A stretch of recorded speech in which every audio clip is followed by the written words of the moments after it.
হরে কৃষ্ণ। আমাকে জগন্নাথ সংসারের সোনামণি দেবনাথ আমাকে কমেন্ট করেছে। আমাকে অনেকদিন আগেই এটা কমেন্টটা করেছে, কিন্তু রিপ্লাইটা দিতে আমার একটু দেরি হয়ে গেল। তো আমাকে প্রশ্নটা করেছে হয়েছে আমি ভগবানের বাসন ধুই, কিন্তু সেখানে হচ্ছে মাছ মাংস ধোয়া হয়। সেই মাছ মাংস ধোয়ার ফলেতেই আমি সেখানে ভগবানের বাসনপত্র যে আরতি করা হয়, প্রদীপ, তারপরে আচমনপত্র, জল, শঙ্খ, ভগবানের সব প্লেট আড়া থাকে, সেই প্লেটগুলো নিয়ে, যেহেতু একটাই কল, সেখানে মাছ মাংস ধোয়া হচ্ছে, মাছ মাংস বাড়িতে রান্না হয়, সেই কলেই ওগুলো ধোয়া হচ্ছে। তো এতে কি কোনো সমস্যা হবে বা ধোয়া যেতে পারে, এটা প্রশ্ন ছিল মানে সোনামণি দেবনাথের। তো যাই হোক, আমি এটা বলে রাখি, তো ভগবানের সেবা হচ্ছে যেহেতু বাড়িতে একটাই কল, কারণ আমি একা ভগবানের সেবা করছি, আর তো বাদ বাকি লোকেরা ভগবানের সেবা করছে না, তারা সবকিছু বাড়িতে রান্না হচ্ছে, সবকিছু সেখানে ধোয়া হচ্ছে, বাসন ধোয়া হচ্ছে, ওইসব মাছ মাংস ধোয়া হচ্ছে। আর একটাই যেহেতু কল, আমাকে ওই কলটাই ব্যবহার করতে হবে। আমি কি করবো? যার অনেকের বাড়িতেই এই সমস্যাটা বেশিরভাগ দেখা যায়, কারণ বাড়িতে আমরা ভগবানের যে সেবা করি, বাড়িতে কিন্তু সবাই ভক্তিপথে কিন্তু আসে না, খুব কম খুব কম। এখন হয়তো প্রভুপাদের কৃপায় এখন অনেক ভক্ত হয়েছে, মানে ফ্যামিলি দেখতে গেলে তাও কম।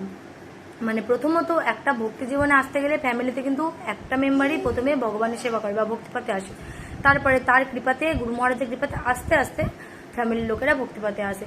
কিন্তু যাদের ফ্যামিলিতে একা ভক্তি জীবনে আসে, তাদের দিকে ভক্তি জীবনে অনেক স্ট্রাগল করতে হয়, অনেক অনেক রকম কষ্ট সহ্য করতে হয়। তার জন্য তো ভগবানের সেবা কখনো থেমে থাকবে না, ভগবানের সেবা কিন্তু সবসময় চালিয়ে যেতে হবে। আর ওই কলের সমস্যাটা কিছু করার নেই না, আমাকে ভগবানের সেবাটা তো করতে হবে, ভগবানের আরতি করতে হবে। আমার এখন মানে আমি অন্য কল তো বানাতেও পারবো না, সম্ভব না।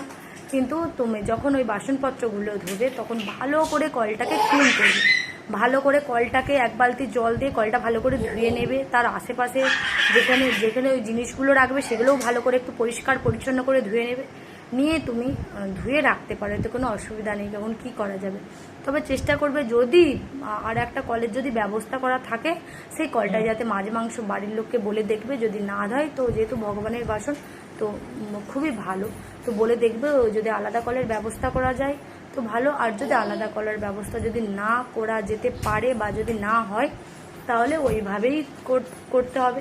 ভালো করে আগে ভালো করে পরিষ্কার করে ধুয়ে ধুয়ে তারপরে ভগবানের বাসন নিয়ে গিয়ে সেখানে দিতে হবে। কী করার আছে, ভগবানের সেবা তো কখনো থেমে থাকে না। আমরা যেরকমই পরিস্থিতি থাকি না কেন, তাতে কিন্তু আমাদের ভগবানের সেবা সবসময় চালিয়ে যেতে হবে, সবসময় করতে হবে। তো আমার কমেন্টের উত্তরটা তোমাদের কেমন লাগলো সেটাও আমাকে কমেন্ট বক্সে এসে জানো। আরও যদি কোনো এমন প্রশ্ন থাকে সেটাও আমাকে কমেন্ট বক্সে এসে জানিও। হরে কৃষ্ণা।